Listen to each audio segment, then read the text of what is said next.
Ladies and gentlemen, now today it appears Kabam, they're pulling out all of the stops to sweeten up the Marvel Contest of Champions community, ready for the summer sale, the 4th of July, the mass milking, ladies and gentlemen. They want to ease in, they want to spread those wallet cheeks and milk you boys dry. However, it's working, man, it's working. I'm getting really sweetened up by this login calendar. I had an expectation for this, and it's very rare in this game, especially in the recent months, that your expectation is even met, and it's even more rare when the expectation is surpassed. And I do think this is one of the occasions where they've done an absolutely phenomenal job. Like this time last month, man, literally the first of last month, I was having a little bit of a rant on YouTube about the login calendars just being very outdated, not really having endgame rewards, and that there was no system to reward loyal players.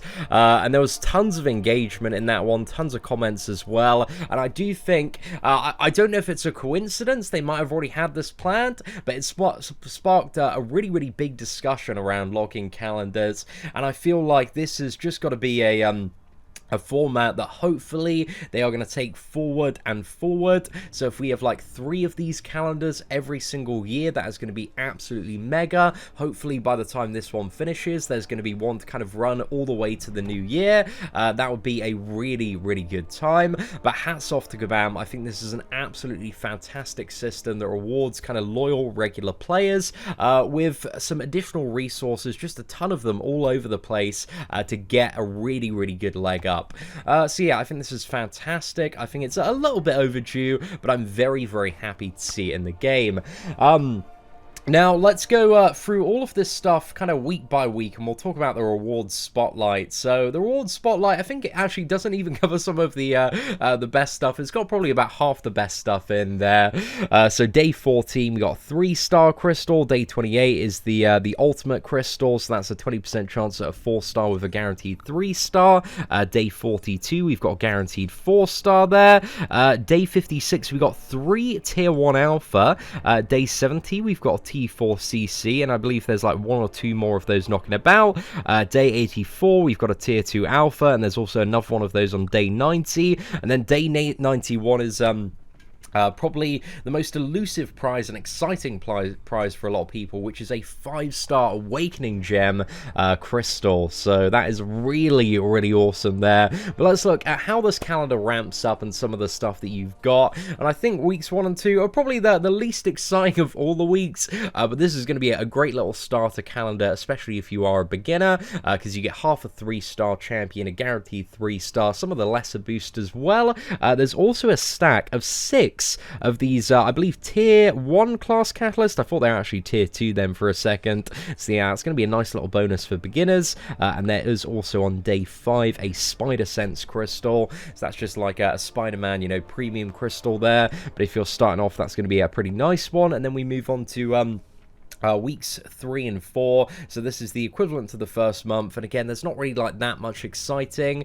Day 23, we do have 500 5-star shards, and day 19, there is a 3-star awakening gem, so that's going to be really good for, you know, beginners in their first month, if they haven't already replaced 3-star champions. If they get, you know, a god tier beyond god tier that needs to be awakened, that is going to be very useful. And also getting all of these kind of like tier 2 level boosts, like the 40-minute ones and the half-an-hour ones, are going to be really good for just resource acquisition, for pushing certain milestones like uncollected.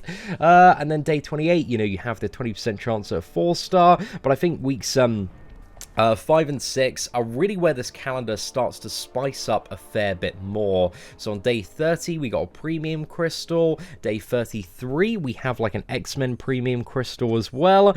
And then you've got all of the kind of tier 2 level boost as well, the half-an-hour ones, the 20-minute ones. You get 1,000 5-star shards on day 37. There is also a gold pool crystal on day 39. So that the chance to gain gold pool in these, I believe, is you know, approximately 1 in 1,000. But when you think about, I think there's somewhere in the region of about 250,000 to about 500,000 people that log into this game on a daily basis. Maybe even a little bit more that are casual that we're unaware of. But yeah, that means that there's probably going to be a fair few hundred people actually logging in this day to a 5-star version of Gold Pool, which I think is really, really cool. Some of those are probably beginners. Some people are probably going to get their first 5-star from this crystal. So even though it is a pretty low chance, man, statistically, like a few of you probably watching this video today are going to pull a 5-star gold pull from this one. So that's pretty nice there. And then on day 40, we start to get 4-star signature stones generic +5 there. And then day 42 is the guaranteed 4-star crystal, and then it just starts to really spice up. So the next week we have 500 4-star shards. We've got two stacks of those, but also on day 47, and I was so happy to see this one, there is a 4-star generic awakening gem. If this calendar started on Whale Milker 3000, that would have been absolutely insane, because we would already be able to awaken Aegon, but if we don't already have him kind of awakened by then, you know, then we have a gem for Aegon, or like maybe Venom the Duck. So, you know, there are so many really good 4-star champions to awaken nowadays, and getting an awakening gem at the right point can really help kind of skyrocket players' progression.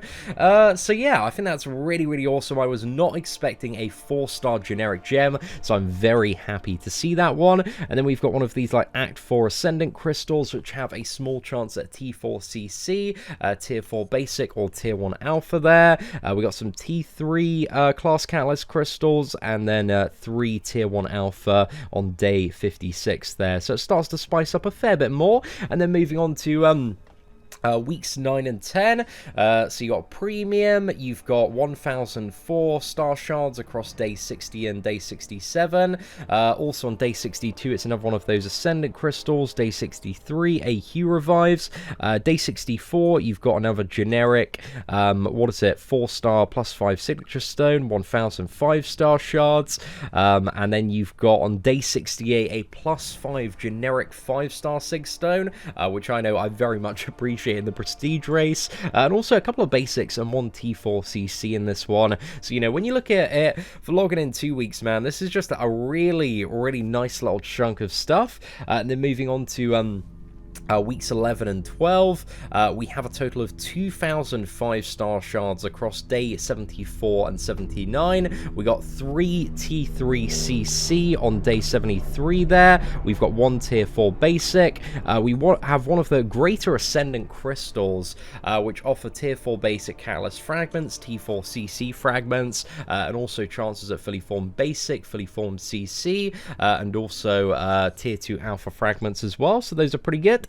And then on day 82, we've got 3 of the +5 5-star signature stones. So that's the equivalent to 15 levels on a champion of your choosing, which is really nice. And then on day 83, we had something a little bit unexpected here. So this is a +5 6-star generic signature stone, which I really want for my Namor, man, if I can get him awakened as well.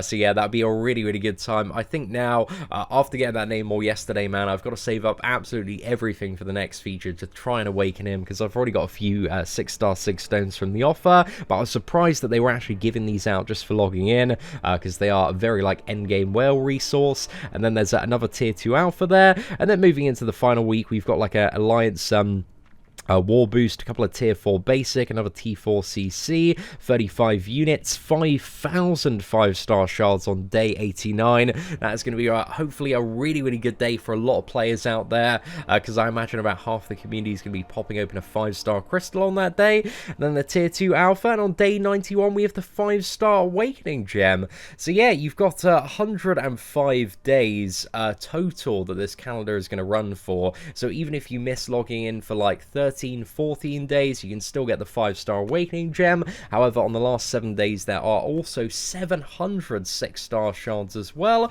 which isn't the craziest stack in the world, but it's a you know, a very nice bonus to round this calendar off. So I wish, you know, on the final day they had like a stack of 1,000 or something just to make it extra spicy. But still, man, it's a really generous login calendar. It's very, very nice. And this one stacks on top of the July one as well. So some really cool stuff. Again, additional like tier 4 basic, T4 CC, and we got Night Thrasher in there. So they can continue to have these fairly mediocre ones as long as they keep the, you know, the massive 105 day ones running. And fingers crossed that they do. But anyway, ladies and gentlemen, let me know your thoughts on the brand new login calendar in the comments section below. Did it meet your expectations? Are you happy about it? Let me know your thoughts. But aside from that, smash that like button if you did enjoy today's video. Take care, and I hope that you have an absolutely fantastic day.